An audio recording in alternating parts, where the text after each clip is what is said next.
Você já pensou o Palmeiras na semifinal do Mundial de Clubes? Dá para dizer que o sonho não é impossível e vale 115 milhões de reais. Vídeo de hoje do canal do Nicola traz mais detalhes sobre o tema e fala também sobre a Arrascaeta com proposta oficial de um time do exterior. Quero te atualizar ainda sobre o São Paulo e a busca por um zagueiro. Já no Corinthians, cavada de um meio atacante colombiano, será que você o contrataria? Para completar 2 alvos do Atlético de Cuca, quero falar também sobre Matheus Gonçalves e o Cruzeiro. Santos vê sócio-torcedor cair, despencar, para ser mais preciso. Tem também as últimas dos direitos de transmissão de competição importante. Isso sem falar em mercado, bastidores, finanças e muito mais.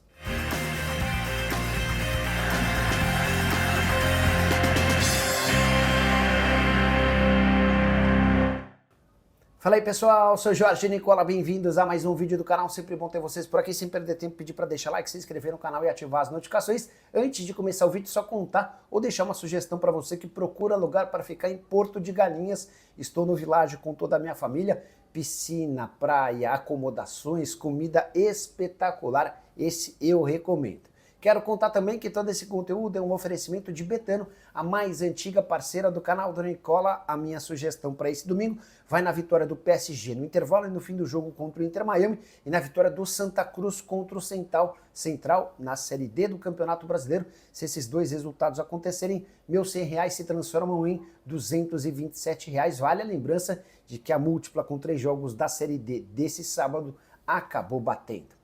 Agora sim, bora começar o vídeo com aquele tradicional giro de notícias. E a primeira informação é sobre a Portuguesa, que venceu o Porto Vitória por 2-1, com direito a gol de Tauan nos acréscimos. E agora vem o detalhe mais curioso, o Tauan tem 102 partidas pela Lusa e nunca havia marcado um gol. E ele fez um golaço, batendo de primeira de fora da área no ângulo. Com o resultado, a Portuguesa se mantém em primeiro, agora com uma distância de 7 pontos em relação ao 5º colocado. Já o Botafogo se despediu da Copa do Mundo de Clubes ao perder para o Palmeiras e levou 147 milhões de reais por sua participação. Foram 84 milhões na fase de grupos, 22 milhões com as 2 vitórias e mais 41 milhões com a passagem para as oitavas de final. Quero te atualizar agora sobre uma disputa pelos direitos de TV da Libertadores da América. O contrato atual termina em dezembro de 2026, mas as emissoras de TV já estão se mexendo para a disputa da Libertadores entre 2027 e 2030. Serão temporadas de 27, 28, 29 e 34 temporadas. Na TV aberta a gente deve ter 3 concorrentes, a Globo, o SBT e a Record, mas há meio que um consenso de que a Globo não vai perder, em hipótese alguma, a oportunidade de voltar a ter a Libertadores da América. A emissora já tem em TV aberta, mas a perdeu na TV fechada. E o que se imagina no mercado é a Globo gastando o que tem e o que não tem para conseguir ter a Libertadores da América. A Record até por isso está de olho na Sul-Americana, como uma alternativa para concorrer contra a Globo.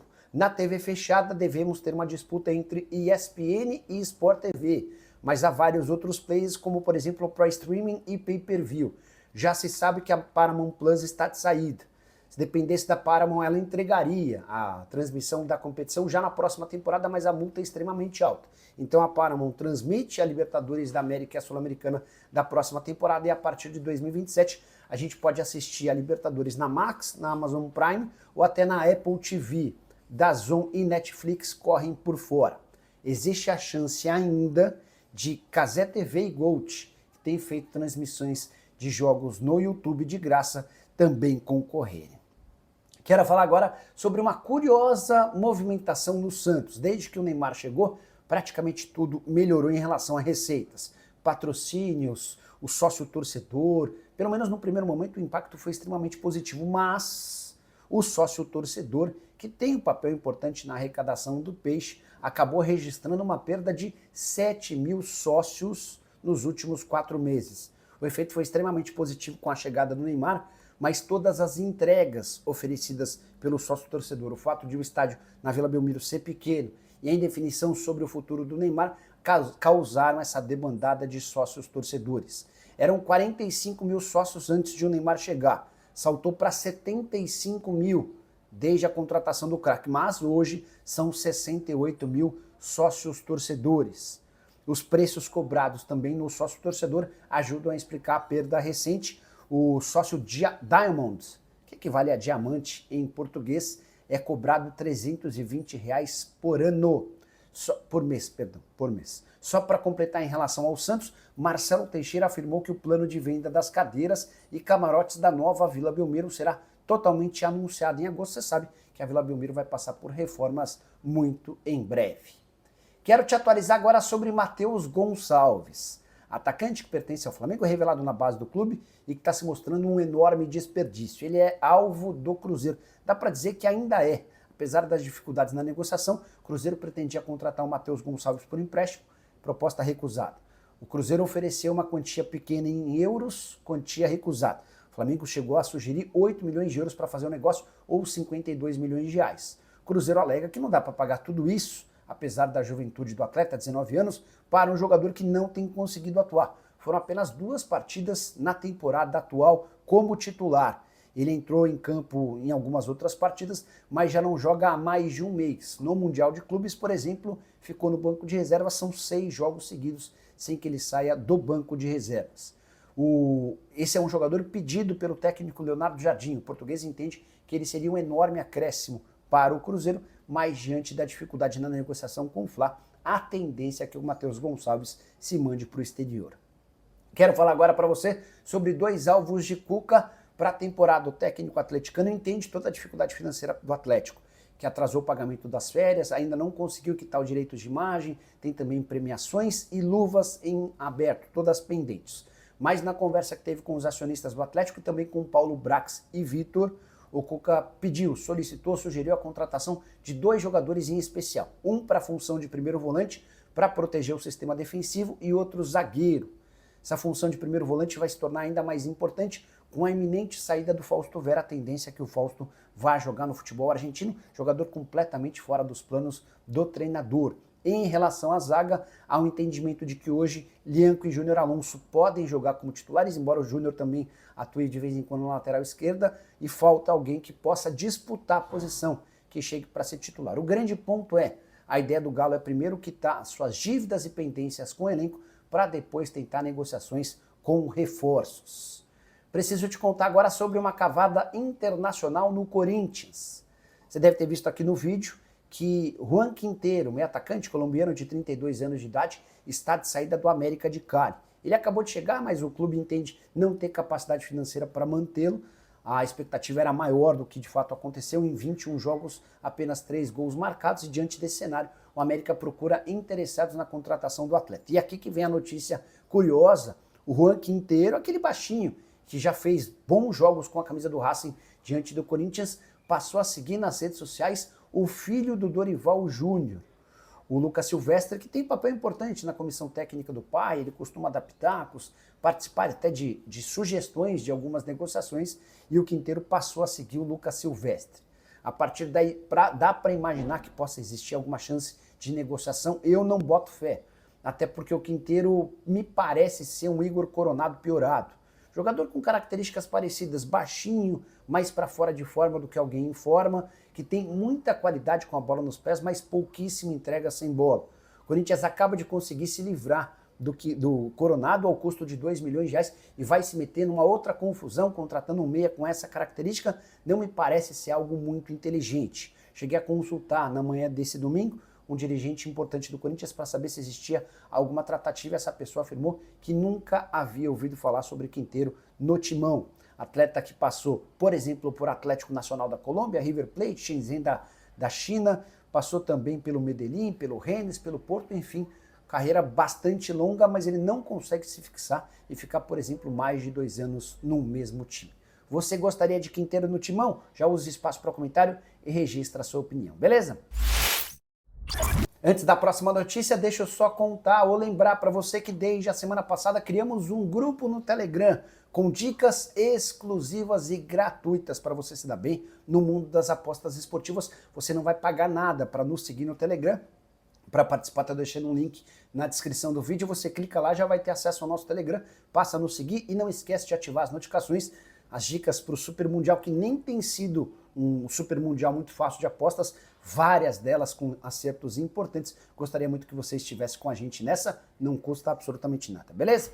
Bora falar agora sobre o São Paulo, quem é que o tricolor busca para a zaga. Você sabe que o Juan, zagueiro de 25 anos de idade, foi de fato devolvido ao Sassuolo. Tratativas com o clube italiano foram encerradas. A partir daí, o São Paulo vai buscar alternativas no mercado. Naquele perfil que você já sabe, de jogador que chega de graça, sem custo alto. Separei alguns nomes que têm sido especulados no tricolor. O primeiro deles, Medina, brasileiro de 23 anos de idade, que pertence à Ferroviária. Ele foi revelado no próprio time de Araraquara, embora já tenha sido emprestado em outros tempos para o Valladolid da Espanha e também para o Taubaté. É titular absoluto do time na Série B do Campeonato Brasileiro e esse nome chegou ao São Paulo por meio de uma sugestão do Juliano Bertolucci, empresário próximo ao presidente Júlio Casares. O filho dele é dono da Ferroviária. Se o São Paulo quiser, não se trata de uma negociação difícil. O atleta tem 23 anos de idade, 26 jogos e 1 gol na atual temporada. Na primeira passagem do Crespo pelo São Paulo em 2021, ele havia sugerido Adonis Frias, zagueiro argentino, hoje com 26 anos de idade, 27, perdão. Esse nome praticamente inviável, o atleta que pertence ao León do México, tem contrato longo por lá e, embora tenha sido expulso dos 2 últimos jogos que participou, haveria a necessidade de uma compra dos direitos econômicos, algo que o São Paulo hoje não é capaz. Quero falar também sobre Luizão, você lembra dele? Atleta revelado na base do São Paulo, saiu pela porta dos fundos para jogar no West Ham. Jogar foi tudo que ele não conseguiu no time principal, nenhuma aparição. Teve de se contentar com jogos no Sub-21 e também com um empréstimo por um pequeno time da Polônia, onde mais uma vez não conseguiu jogar. Acho difícil imaginar que o Luizão possa ser reforço para a zaga tricolor. Muitos São Paulinos perguntam se o Matheus Belém, que está de volta do empréstimo, não seria uma alternativa. Só para lembrar que o Belém foi para a Chapecoense, que joga a Série B, e por lá não fez nem sequer um único jogo. Eu imagino que alguém que não tenha conseguido jogar num time catarinense, no estadual e na Série B, possa ser a solução para o São Paulo. Você, torcedor tricolor, quem gostaria de ver jogando como zagueiro? É importante lembrar que não dá para sonhar com nomes muito caros, beleza? Hora de falar sobre proposta oficial por Arrascaeta. O Cruz Azul do México, que garantiu recentemente o título da Conca Champions e, por consequência, está naquele Mundial de Clubes do fim do ano, que seguirá, continuar acontecendo no Intercontinental.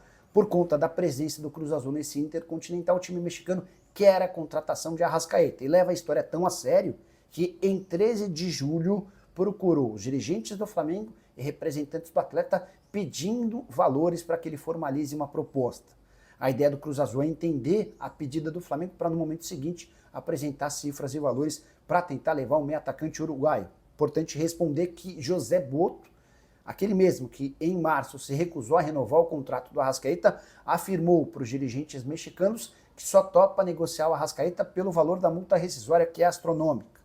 Importante dizer ainda que o Boto se referiu a essa situação da seguinte maneira, abre aspas, houve realmente um contato do Cruz Azul. Conversamos um pouco e eles ficaram de falar comigo depois do Mundial, mas eu já disse que só sai pagando a multa, que é bastante alta. Não temos nenhum interesse em vender o Arrascaeta. Aliás, não temos interesse em vender ninguém e nem precisamos por conta do caixa.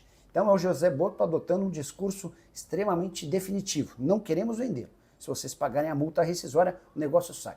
É possível que o Cruz Azul ofereça uma compensação financeira abaixo da multa rescisória, mas acho que esse negócio tende a não sair. O grande risco em relação ao Arrasca se dá pelo tempo do contrato. O vínculo se encerra em dezembro de 2026 e se o Flamengo não renová-lo ainda nesse ano, a partir do ano que vem vai correr o risco de vê-lo assinando um pré-contrato com qualquer outro adversário. Só para completar sobre o Fla, jogo super importante, às 5 da tarde contra o Bayern de Munique. Você acredita na classificação rubro-negra diante dos alemães? Já usa o espaço para comentário e registra a sua opinião. Beleza? Bora falar agora sobre o Palmeiras nas quartas de final da Copa do Mundo de Clubes e dá para sonhar em ver o Palmeiras na semifinal. Pelo menos eu acho que dá jogo. Palmeiras e Chelsea se enfrentam na próxima sexta-feira às 22 horas.